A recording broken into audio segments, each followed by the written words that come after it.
Toppers club IAS academy में सभी छात्र छात्राओं का स्वागत है। 14 मई को पीसीएस की प्री परीक्षा होने जा रही है और एडमिट कार्ड भी जारी हो चुके हैं।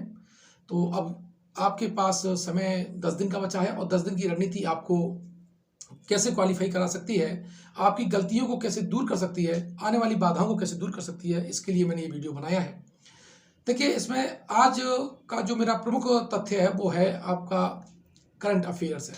करंट अफेयर्स को लेकर के बच्चे बहुत ज़्यादा मटेरियल भी ले आते हैं, सोर्स भी इकट्ठा कर लेते हैं, लेकिन रिवीजन नहीं हो पाते हैं। तो इसके लिए आपको खास रणनीति बनानी है और कम से कम 3 घंटे आपको केवल करंट अफेयर्स में देना होगा। ये मेरा अपना पर्सनल एनालिसिस है और इसके द्वारा मैं खुद सफल रहा हूँ और अपने जो बच्चे हैं उनको भी मैं सफल होते हुए मैंने देखा है। तो अब ये 10 दिन में आपको 3 घंटे की करंट अफेयर्स की मतलब रिवीजन करना है, ताकि जो 35 के आसपास क्वेश्चन आते हैं उसमें 30 प्लस आप सही कर सकें। और ध्यान रखना, करंट अफेयर्स के 5 क्वेश्चन ऐसे होते हैं जो हो सकता है कि सभी बच्चों से ना बने, या उन्हें हल करने वाले बच्चे जो होते हैं उनका परसेंटेज 5 से 10% होता है, तो उसको अलग अगर कर दिया जाए तो जो 30 क्वेश्चन जो होते हैं करंट अफेयर्स के वो आपके जरूर सही होने चाहिए।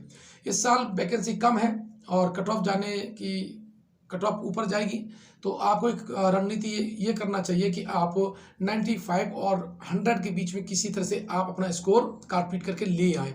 तो इसके लिए देखिए, मार्केट में जो 90% बच्चे हैं वो क्या पढ़ते हैं, वो आपका दृष्टि पढ़ते हैं और घटनासार पढ़ते हैं। जो सीरियस स्टूडेंट है वो तो इनके कम से कम 3 से 4 बार रिवीजन कर ही लेता है।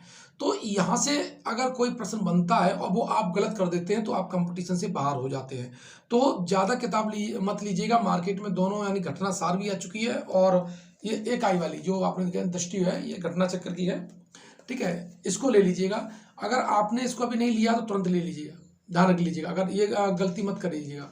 और इसमें जो पॉइंट आ सकते हैं इंपॉर्टेंट है उसको तुरंत, अगर आपने पहले से लगा रखे तो बढ़िया है, और नहीं लगाए हैं तो उसे तुरंत लगाइएगा। और तमाम वीडियो आपको मिल जाएंगे जिसमें इस दृष्टि का सॉल्यूशन बहुत अच्छी तरह से समझाया गया है। तो इस दृष्टि को रेफरेंस बुक मानते हुए आपको स्टडी करनी है, क्योंकि जो कोई भी टॉपर्स रहा है उसकी टेबल पे ये जरूर पुस्तक पिछले सालों से रही है, इस साल भी रहेगी, ध्यान रखिएगा। तो इससे आने वाला जो प्रश्न है वो किसी भी हालत में आपसे गलत नहीं होना चाहिए। दूसरा है, इसकी जो सहायक पुस्तक है करंट अफेयर्स की, वो है घटना सार। घटना सार में आप उसके जो वन लाइनर फैक्ट हैं वो बहुत अच्छे रहते हैं। उन वन लाइनर फैक्ट को आप कम से कम 5 से 6 बार रीड कर लीजिएगा और पर डे आप समझिए 2-2 मतलब 1.5 घंटे के 2 स्लॉट निर्धारित कर लीजिएगा कि मॉर्निंग में मुझे दृष्टि करनी है और सोने से पहले जो 1.5 घंटा रहता है उसमें आपको घटना सार पढ़ना है। ध्यान रखिएगा, करंट अफेयर्स को लेकर के ये रणनीति बनाइए। सुबह आपको दृष्टि और शाम को आपको घटना सार है। घटना सार में आपको इकोनॉमिक्स वाला जो पोर्शन है, अवार्ड वाला जो पोर्शन है वो बहुत अच्छा दे रखा हुआ है। और दृष्टि को तो मैंने बताया कि उनके सारे पॉइंट ही पढ़ने हैं, यहाँ से तो कोई आपको शक और नहीं करना है, वो सारे पॉइंट हैं।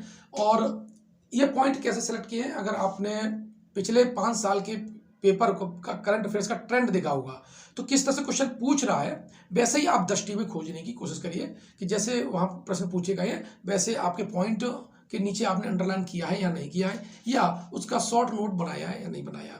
साथ ही अब आप वो जो 10 दिन पढ़ेंगे करंट अफेयर्स को लेकर के, तो A4 की करीब 10 पेज आप लेके बैठिएगा, 10 से ज़्यादा मान लीजिएगा, और 10 ही पेजों में आप पूरी इसको समराइज करके लिखिएगा। जैसे इंडेक्स है, देखिए इंडेक्स आपने नोट्स बनाए होंगे, वहाँ से आप रिवीजन भी करेंगे, इस किताब से भी रिवीजन करेंगे, लेकिन आप जरूर लिखिएगा क्योंकि बच्चों के फैक्ट गलत हो सकते हैं। इंडेक्स हुआ तो इंडेक्स में कौन सा रैंक किस में आया, तो आप लिख करके शॉर्ट नोट में 1 पेज में आप इंडेक्स बना लीजिए, 1 पेज में आप सारे युद्ध अभ्यास बना लीजिएगा, 1 में सम्मेलन बना लीजिएगा, सम्मेलन थीम है तो, और साथ ही 1 पेज आपका जो रहेगा उसमें शॉर्ट करेंगे इस घटना सार का और दृष्टि का इन्वायरमेंट का, ध्यान रखिएगा।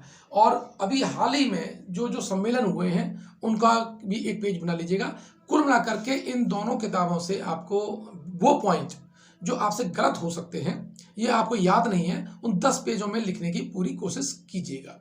इससे क्या होगा कि आपका जो मेमोरी है वो ज़्यादा शार्प रहेगा, फैक्ट ज़्यादा देर तक ध्यान में रहेंगे, 14 तारीख तक तो कम से कम ध्यान में रहे, ये आप मान लीजिएगा। तो इसके लिए ये दोनों रणनीति बिल्कुल खास हैं।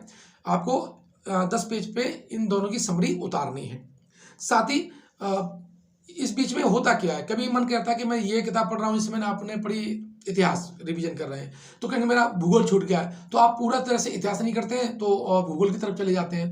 तो आप जो भी सब्जेक्ट आपने जो भी टाइम टेबल बना के रखा हुआ है वो इस तरह से बनाइएगा कि एक दिन में कम से कम आपका 3 सब्जेक्ट आप टच कर पाएँ, और 3 सब्जेक्ट को भी आप एक शेड्यूल कर लीजिएगा कि मुझे इस चैप्टर से लेकर के इस चैप्टर तक रिवीजन करना है, और जैसा मेरा ये टारगेट हिट होता है मैं इसको रख दूंगा और मैं दूसरा सब्जेक्ट उठाऊंगा, ऐसा आप कर लीजिएगा।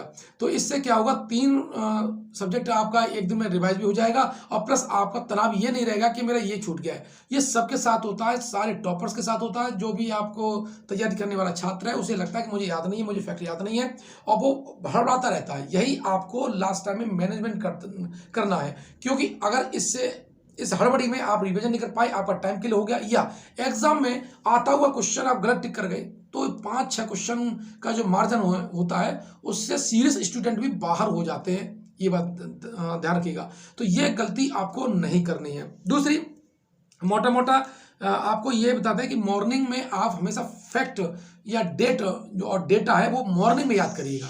अगर मॉर्निंग में ये याद रखेंगे तो ज़्यादा रहेगा, शाम को थक भी जाते हैं आपको, तो डेटा याद करने में मुझे लगता है कि वो थोड़ा दिक्कत तो महसूस होती है। तो जो डेटा याद करने, इंडेक्स याद करने, डेट ये जो याद करनी है वो सेक्शन आप मॉर्निंग में रिवाइज कीजिएगा। साथ ही करंट अफेयर्स को लेकर के आपके पास अगर कहीं से मिल जाए तो जो क्रॉनिकल होती है, क्रॉनिकल मोटी वाली क्रॉनिकल भी आती है, पतली भी है, तो मोटी वाली क्रॉनिकल की मैं बात कर रहा हूँ, उसमें संक्षिप्त की दे रखी होती है और 1 पेज में होती है, और कहीं से मिल जाए तो ठीक है, और नहीं तो उसका जो PDF है मैं उसको कॉपी करके टेलीग्राम ग्रुप में टॉपर्स क्लब IAS अकेडमी डाल दूंगा।